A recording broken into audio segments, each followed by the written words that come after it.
Kalau belum subscribe juga segera ya, supaya kita bisa terus mengikuti channel ini dan sehingga channel ini bisa jadi berkat dalam hidupmu. Dan berkat itu selalu mengikuti orang-orang yang mengampuni sesamanya. Saya ajak kita belajar hari ini tentang roh pengampunan, yaitu di Matius 18 ayat 21-35. Sebuah perumpamaan Yesus ajarkan pada murid-muridnya. Ini perumpamaan yang dahsyat.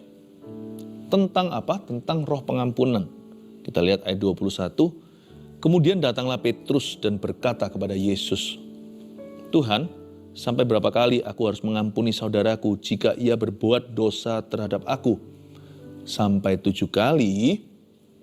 Petrus itu yang seringkali paling frontal. Jadi dia melemparkan sebuah pertanyaan yang sangat relevan dengan pergumulan manusia. Karena di hidup ini kita tidak bisa menghindari satu hal, yaitu kita pasti akan tersakiti. Tapi Petrus di sini bertanya sama Tuhan, berapa kali harus mengampuni seorang yang bersalah kepadanya? Termasuk jikalau kesalahan itu diulang berkali-kali. Makanya Petrus tanya, berapa kali Tuhan? Sampai 7 kali kah? Sebab di zaman itu para rabi Israel atau guru-guru agama mengajarkan bahwa maksimalnya 3 kali. Kalau sudah lebih dari 3 itu udah keterlaluan, udah gak usah lu ampuni gitu, kira-kira bahasa sehari-hari. Sampai 7 kali kah? Para rabi hanya bisa menunjukkan pengampunan sebagai aktivitas atau kegiatan, bahkan sebagai tuntutan. Udahlah, kita masih manusia. Udah lebih dari 3 kali, gak perlu mengampuni. Tetapi Tuhan menjawab ayat 22, Yesus berkata kepadanya, bukan, aku berkata kepadamu bukan sampai 7 kali, melainkan sampai 70 kali 7 kali. Tolong dihitung itu, 70 kali 7 sama dengan 490.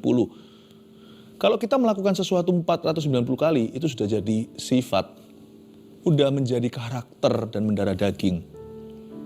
Yang Yesus ajari beda dengan para rabi. Para rabi menganggap itu sebuah kegiatan, tuntutan, bahkan beban. Tapi Yesus menganggap itu sebagai gaya hidup orang percaya.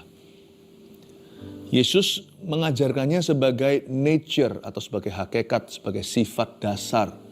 Misalnya anjing tidak perlu diajari, dia pasti akan menggonggong. Kucing, meong.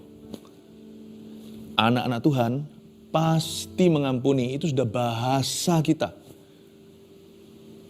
Yesus berkata, jangan sampai 7 kali saja Petrus, tapi 7 kali 70. Coba bayangkan kalau kita mau sungguh-sungguh harafiah. Satu orang salah sama kita dalam sehari loh ya nih. Dalam sehari kita ampuni 490 kali. Mana ada sih orang yang segiat itu atau keburu waktunya untuk melukai kita di area yang sama 7 kali 70 kali hari ini. Tapi kalau ada pun ya, misalnya kalau kita perhitungan, oke Tuhan, aku terpaksa mengampuni orang itu karena kau suruh, yaitu 490 kali.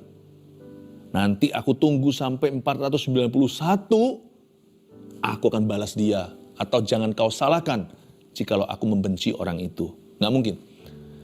Setelah 490 kali, kita tidak akan berubah pikiran. Tanggung saudara. Ke 491, kalau kita berubah, rasanya semua pengorbanan kita tadi itu 490 sia-sia. Belum lagi biasanya orang kalau sudah mengampuni sebanyak itu tuh, dia punya pengalaman yang indah dengan Tuhan. Mengampuni itu sakit di daging, tapi indah dalam roh. Pahit dalam kedagingan, tapi manis bersama dengan Tuhan. Nggak mungkin orang yang mengampuni sebanyak itu, Tuhan nggak akan bela. Tuhan akan sertai dia. 490 kali itu meskipun adalah salib yang harus dipikul, tapi ada kuasa kebangkitan di baliknya. Nggak mungkin ke 491 kita berubah pikiran, karena pasti sebelumnya Tuhan akhirnya membuat kita merasa nyaman di hadirat Tuhan. Berbahagialah orang yang berduka cita, dia akan dihibur. Kalau kita disakiti terus, dilukai, padahal bukan salah kita, Tuhan masa nggak akan menghibur kita? Orang lain mungkin berkata sama kita, begini begitu, menjatuhkan kita, memfitnah. Tapi hidup kita akan dibuat Tuhan berbuah-buah untuk membungkam musuh kita. Jangan kita yang membungkam mereka. jangan balas dendam. Biar Tuhan lewat buah-buah kebenaran kita. Tuhan lewat buah-buah pelayanan kita, lewat buah-buah hidup kita. Tuhan pasti akan bersaksi siapa benar, siapa salah. Nggak mungkin lah 490 kali kalau kita taat pada firman itu lalu hidup kita tidak dibuatnya nyaman. Nyaman itu bukan berarti tidak ada pencobaan, nyaman itu bukan berarti mendapatkan semua yang kita mau, nyaman itu bukan berarti selalu dapat berkat melulu. Nggak tentu. Tapi nyaman itu artinya pasti kita dimanja Tuhan. Pasti Tuhan membuat perbedaan antara orang benar dengan orang fasik. Jadi kalau kita mau sekalipun jikalau kita mau mempraktekkan firman ini secara harafiah, saya yakin kalau kita sudah centok sampai ke maksimal 490 kali, kita tidak akan mau meninggalkan Tuhan. Kita tidak akan mau meninggalkan Tuhan lewat dosa kepahitan. Tuhan itu hikmatnya ya luar biasa, baru 2 ayat nih. Rabi ajar 3 kali. Petrus kira 7 kali. Waktu Petrus tanya ini mungkin dia sudah percaya diri sekali. Dia menganggap, wah aku sudah melebihi Rabi. Dia kira dia sudah murah hati. Ternyata Yesus lebih unlimited, Tuhan Yesus tanpa batas. Dia berkata, no, 7 kali 70. Dahsyat Tuhan itu ya. Sebab hal kerajaan sorga ayat 23, seumpama seorang raja yang hendak mengadakan perhitungan dengan hamba-hambanya. Setelah ia mulai mengadakan perhitungan itu, dihadapkanlah kepadanya seorang yang berhutang 10.000 talenta. Coba bayangkan dalam perumpamaan ini ada seorang raja ya memiutangi seorang hamba. Budak itu berhutang 10.000 talenta. 10.000 talenta itu berapa duit hari ini? Kurang lebih 12 juta dolar Amerika. Beberapa ahli teologi malah justru menafsirkannya 1 miliar dolar USD. Dengan kata lain, ini budak nggak tahu kenapa salah apa kok bisa dendanya sedemikian rupa. Tapi seorang budak, seorang hamba berhutang 12 juta dolar hari ini, nggak mungkin bisa bayar. Jangankan mereka. Orang-orang yang hari ini punya usaha sendiri aja nggak bisa bayar segitu. That's a lot of money. Dengan kata lain, Tuhan ingin menunjukkan bahwa hutang kita manusia kepada Allah itu jumlahnya tak terhingga, unlimited. Makanya kita nggak boleh jadi orang itu kejam sama sesama. Karena kita sendiri pun itu penuh salah. Justru kalau kita merasa diri nggak berdosa itu bahaya. 1 Yohanes berkata, berarti kita berdusta dan kita menuduh Tuhan itu pembohong. Karena Tuhan berkata semua manusia berdosa. Kalau kita merasa kita nggak pernah berbuat salah, berarti kita nuduh Tuhan itu memfitnah kita. Berarti kita menuduh Tuhan itu sebagai seorang pendusta. Berarti kita menganggap Tuhan itu seorang pembohong. Wong Tuhan yang bilang kita ini semuanya pendosa kok. Kalau kita nggak merasa diri berdosa itu malah bahaya. Tapi kalau kita tahu kita ini orang berdosa, tahu nggak kita ini hutang berapa? Kita masing-masing itu hutang itu 1 miliar dolar sama Tuhan. Dosa kita itu tak terbayarkan. Ayat 25, tetapi karena orang itu tidak mampu melunaskan hutangnya, ya iyalah. Raja itu memerintahkan supaya ia dijual beserta anak istrinya dan segala miliknya untuk membayar hutangnya. Dia dijual ini, jadi hamba ini dijual ya. Dari hamba yang merdeka, kerjanya itu freelancer, dia sekarang harus jadi budak. Zaman dulu kan masih ada perbudakan. Tahu nggak harga budak berapa? Paling maksimal itu 1 talenta harganya. Talenta di sini bukan bakat, talenta di sini itu adalah ukuran 34 kilo sesuatu. Jadi budak yang paling elit zaman dulu itu ya, yang betul-betul serba bisa, fisiknya kuat, intelijen juga, bisa jadi manajer rumah tangga, nggak hanya seperti pekerjaan kasaran. Seperti Yusuf itu kan juga budak di rumah Potifar, tapi kan dia jadi manajemen seluruh household atau seluruh rumah tangga.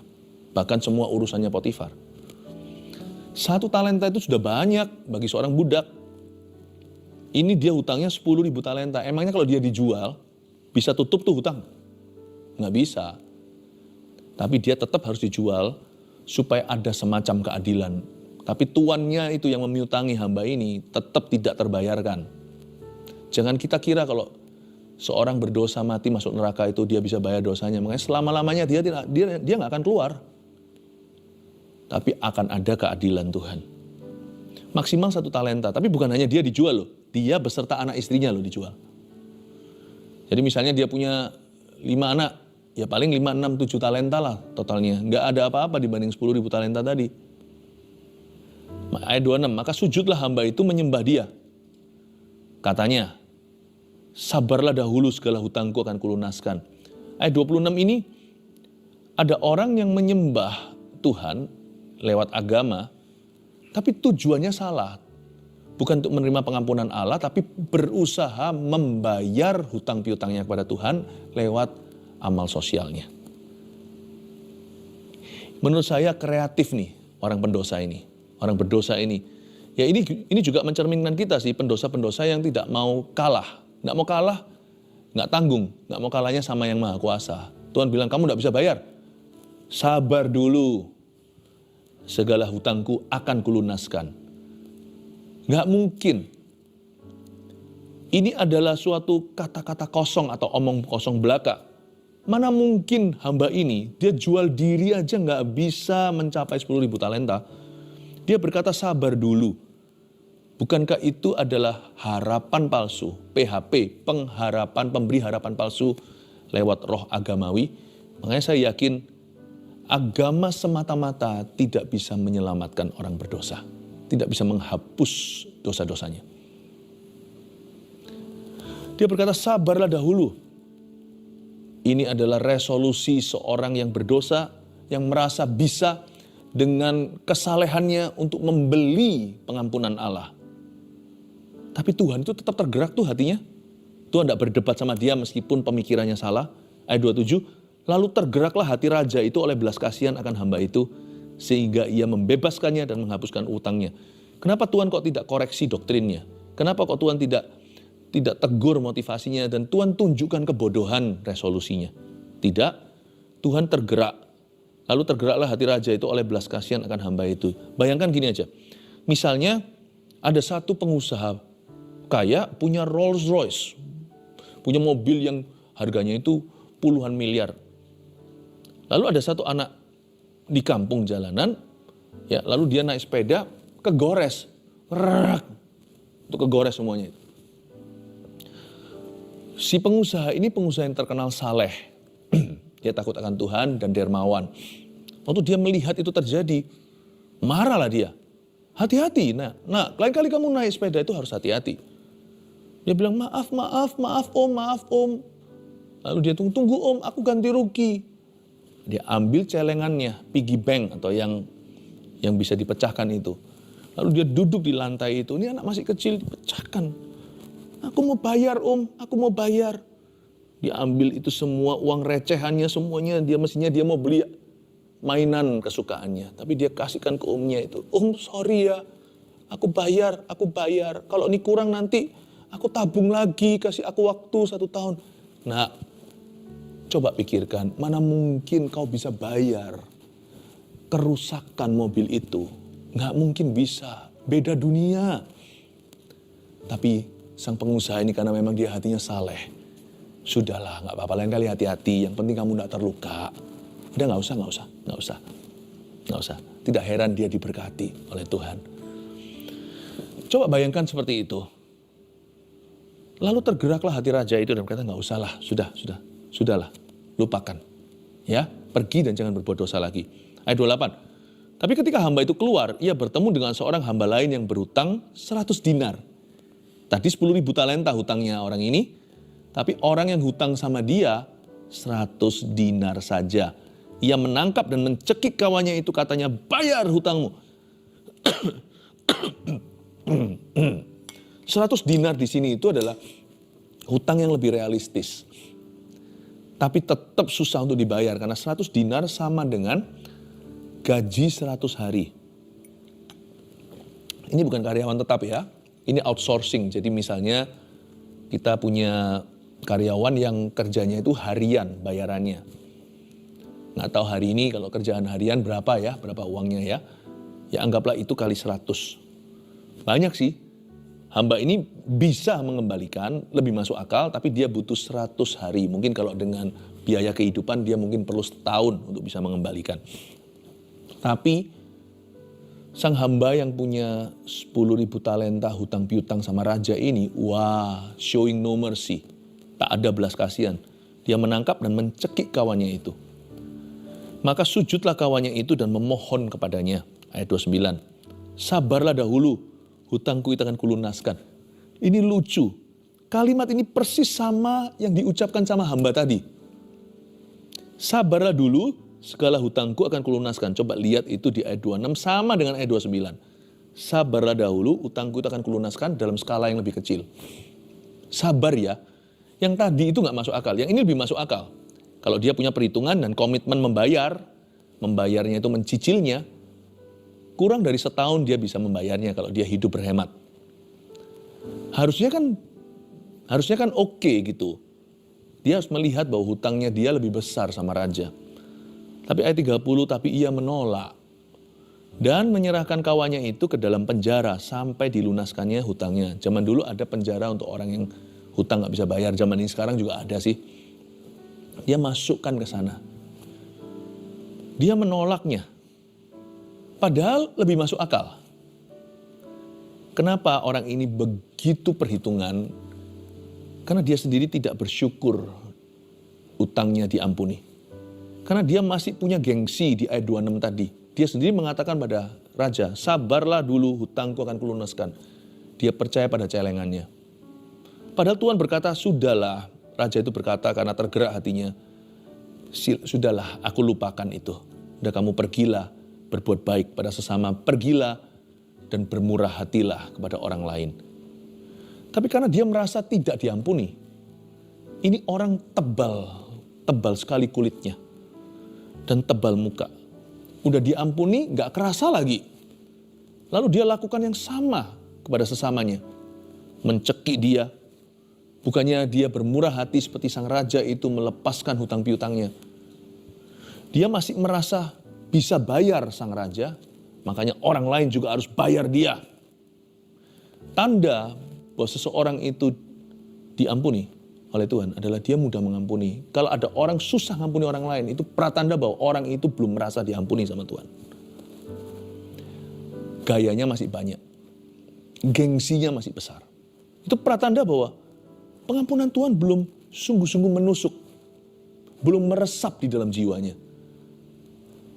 Entah dia tidak menghargai atau tidak mengerti pengorbanan Yesus di kayu salib itu yang memberinya pengampunan cuma-cuma, atau dia mengabaikan, dia tahu tapi gak gua pikirkan. Yang pasti pokoknya kalau orang itu menolak, dia kejam sama sesama, pratanda bahwa dia memang tidak pernah menghayati kasih Allah. Ia menolak mentah-mentah. Ayat 31 coba lihat ya, si pendosa ini buta. Tapi orang lain di sekelilingnya bisa melihat ketidakadilan yang terjadi. Melihat itu, kawan-kawannya yang lain sangat sedih, lalu menyampaikan segala yang terjadi kepada Tuhan mereka. Tahukah ketika hati kita itu tidak mengampuni, kita jadi buta rohani? Orang lain yang bisa lihat, kamu kok gitu? Tuhan loh mengasihi kita. Kamu sendiri loh, dulu tuh ditolong seperti apa. Kamu tuh diampuni sama Tuhan. Orang lain yang di sekelilingnya itu bisa merasa, dia sendiri perasaannya kapalan. Pernahkah Anda, kulit Anda mungkin kena gesek apa, lalu habis itu semakin tebal sehingga akhirnya tebal sekali. Misalnya kalau kita dulu kalau suka menulis, sering menulis indah, lalu di sini kita, di jari kita seperti ada satu kulit ekstra karena terlalu ditekan begitu dan karena bertahun-tahun suka menulis, akhirnya kapalan. Perasaan kita kalau izinkan kepahitan menjadi Tuhan, kita tidak mau mengampuni sesama kita, lama-lama kita kapalan, kulit kita mengeras terhadap Tuhan. Orang lain yang bisa lihat, kamu gak fair, gak baik sekali sifatmu itu. Melihat itu kawan-kawannya sangat sedih. Ayat 32. Raja itu menyuruh memanggil orang itu dan berkata kepadanya. Hanya raja tidak suka hati dan dipanggillah. Hai hamba yang jahat, seluruh hutangmu telah kuhapuskan karena engkau memohonkannya kepadaku. Bukankah engkau pun harus mengasihani kawanmu seperti aku telah mengasihani engkau? Ayat 33 ya, sebenarnya kalau saya pikir-pikirkan, saya renungkan. Yang seharusnya paling jual mahal untuk mengampuni adalah Tuhan. Kenapa? Satu, Tuhan itu suci, kudus, tidak bercacat celah. Lumrah kan? Kalau dia itu suci, kudus, dia harus menuntut orang lain begitu. Misalnya kita dulu kerja keras sehingga kita hari ini mapan. Pastilah kita akan menekankan pada orang lain, wah aku sendiri kerja keras kok, kamu juga harus kerja keras. Bahkan kepada anak sendiri kita berikan tuntutan yang sama, jikalau bukan lebih dari itu. Papa dulu, mulai dari bawah, kamu juga harus mulai dari bawah, misalnya. Manusia biasanya menuntut orang lain apa yang memang sudah dituntutkan dalam hidupnya sendiri. Manusia biasanya menuntut orang lain apa yang dia alami. Harusnya Tuhan itu yang suci, tidak akan mudah mengampuni. Yesus bisa kok tanpa dosa 33,5 tahun. Adam dan Hawa punya pilihan. Dia memilih untuk memberontak dan melanggar firman Tuhan. Harusnya Yesus bisa aja berkata, udah gak ada alasan. Aku bisa, kamu juga bisa. Kan kamu diciptakan dalam gambaran rupa Allah. Kalian semua kan diciptakan serupa dengan gambarannya. Berarti harusnya bisa. Tapi seringkali yang pertama kali mengampuni ketika kita bersalah siapa? Ya Tuhan lah. Manusia aja gak tentu bisa mengampuni kita. Bahkan kita sendiri pun susah mengampuni diri sendiri. Ya kan? Tuhan itu yang pertama selalu mengampuni kita. Malah justru dia utus nabi-nabinya. Dia kasih peneguhan firman lewat khotbah saat teduh bersama. Tuhan tuh meyakinkan kita bahwa He has forgiven us. Bahwa Dia sudah mengampuni Anda dan saya. Makanya di sini dikatakan, bukankah engkau pun harus mengasihani kawanmu seperti aku telah mengasihani engkau. Memang betul kalau kita mau diampuni sama Tuhan, syaratnya adalah bertobat. Karena Tuhan itu suci, itu tidak bisa dipungkiri, tidak bisa disangkali. Meskipun dia itu penuh kasih, dia mengampuni dulu. Waktu kita masih berdosa, dia sudah mati di kayu salib. Sana umur berapa? Saya umur berapa? Yesus mati itu 2000 tahun yang lalu. Dia sudah mati waktu kita belum bisa membuat keputusan hidup. Tapi memang betul kalau Tuhan itu, kita mau diampuni Tuhan, kita harus bertobat. Kita tidak boleh mencobai Tuhan. Minta ampun, hari Minggu, Senin sampai Sabtu sengaja berbuat dosa, Minggu minta ampun lagi. Meskipun Senin sampai Sabtu kita masih cenderung untuk jatuh dalam dosa, atau membuat suatu kesalahan, tapi janganlah hari Minggu waktu kita minta ampun, misalnya di gereja, kita sudah punya pikiran, hari Rabu nanti, aku rencana untuk berdosa. Berarti kan gak tulus. Gak berarti permohonan maafnya waktu dia minta pengampunan itu kan tidak dengan tulus hati. Memang betul kita harus bertobat untuk mendapat pengampunan Allah. Tapi jangan terapkan yang sama untuk sesamamu. Gimana pun juga bedalah Allah dengan kita. Tuhan bisa menuntut orang lain bertobat, kita tidak bisa. Maksud saya, ada teman kita melukai kita. Detik di mana dia itu ngatai kita, atau kita tahu dia berbuat sesuatu yang merugikan kita, di hati kita, kita simpan kepahitan, kita bilang begini, kita pasang syarat sama Tuhan. Aku akan ampuni orang itu, kalau dia kembalikan uangku. Kita juga memasang persyaratan pertobatan sebelum kita bisa mengampuni seseorang. Kalau Tuhan pun gitu, aku juga begitu. Nah bedanya gini loh, kita bukan Tuhan. Tuhan itu suci, kita itu berdosa. Kalau Tuhan pasang syarat agar diampuni, orang harus bertobat. Tuhan bisa lupakan semua dosanya, membuangnya sejauh timur dari barat. Kalau kita nggak bisa pasang syarat bertobat. Orang lain harus bertobat dulu baru aku ampuni. Aku akan ampuni dia kalau dia berubah. Aku akan ampuni dia kalau dia minta maaf sama aku dan tidak ulangi. Kalau kita berbicara seperti itu, pikir lagi. Siapa kau kira dirimu? Pasang syarat orang lain harus bertobat baru mendapat pengampunan kita. Kita bukan Tuhan. Tuhan bisa lakukan. Karena Tuhan itu suci dan Tuhan itu Tuhan. Kita ini unda-undi sama mereka 11-12. Sana memang lagi, mungkin ada orang yang salahi Anda. Tapi berapa kali Anda salahi orang lain? Berapa kali kita bersalah di hadapan Tuhan?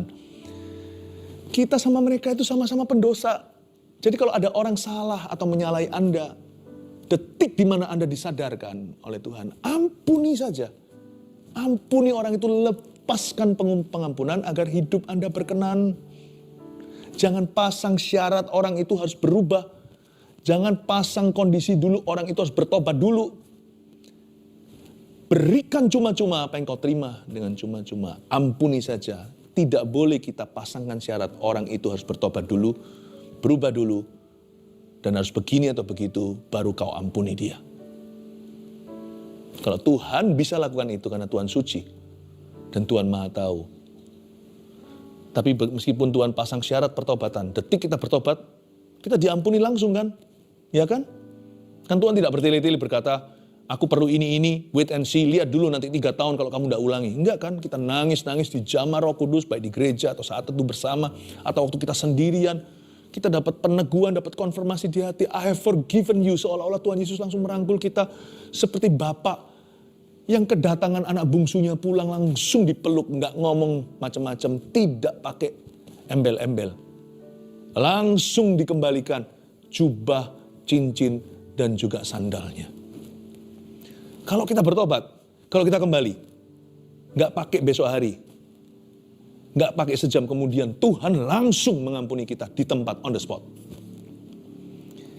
Asal kita bertobat, Tuhan langsung menghapuskan kesalahan kita dan memberi kita lembaran baru. Tapi jangan kita bertindak sebagai Tuhan kalau kita sendiri disalahi. Ampuni, sebab pengampunanmu itu hanya pinjaman. Karena Tuhan sudah mengampunimu, ampuni orang lain juga. Doa Bapa kami, ingat ya. Dan ampunilah kesalahan kami seperti kami mengampuni yang bersalah kepada kami. Tapi kalau kita tidak mau mengampuni, apa yang terjadi ayat 34? Maka marahlah tuannya itu dan menyerahkannya kepada algojo-algojo sampai ia melunaskan seluruh hutangnya. Kalau Anda baca ayat 34, ada sebuah nubuatan. Nubuatan ini adalah konsekuensi. Orang yang tidak mengampuni ya, hidupnya pasti tersiksa. Udah gitu aja lah. Tuhan berjanji, hidupmu akan tersiksa. Maka Bapakku yang di sorga akan berbuat demikian juga terhadap kamu, ayat 35. Apabila kamu masing-masing tidak mengampuni saudaramu dengan segenap hatimu. Jadi nggak cukup pengampunan itu hanyalah lip service, atau hanyalah kita lakukan sebagai keharusan. Tuhan menuntut di sini, kalau kamu mengampuni, kamu ampuni seperti aku mengampuni kamu. Ampuni dengan segenap hati. Pengampunan itu harus from the heart. Harus dari hati. Makanya saya kasih khotbah ini hari ini, untuk kita bisa melihat hati Tuhan soal pengampunan. Dengan tujuan supaya kalau Anda dan saya harus mengampuni siapa, kita mengampuninya dari sebuah kesadaran dan pengenalan akan hati Tuhan. Pengampunan itu harus from the heart, harus dari hati kita yang terdalam. Apa yang kita pelajari hari ini? Saya kasih 3 poin sebagai summary atau sebagai rangkumannya. Roh pengampunan. Nomor 1, mengampuni adalah karakter anak-anak Tuhan. Catat itu. Like father, like son. 490 kali itu berarti jadi sifat dasar atau jadi karakter yang melekat. 2, tandanya sudah diampuni adalah mengampuni. Kalau Anda mau tahu apakah Anda itu sudah betul-betul mengalami pengampunan Tuhan, kita bisa uji. Apakah hati kita itu mau mengampuni? Mudah nggak? Tentu. Mau. Tapi kalau kita nggak mau, itu berarti pemberontakan. Berarti kita memang masih mengeraskan hati. Tapi kalau kita mau tapi susah, Tuhan yang beri kita kuasa. 3, orang yang tidak mengampuni, hidupnya tersiksa. Catat 3 hal ini, lepaskan pengampunan. Kok saya rasakan hari ini ada orang-orang yang perlu melakukan ini. Dan ketika Anda lakukan itu, hidupmu niscaya pastilah diberkati dengan hadirat-Nya. Haleluya.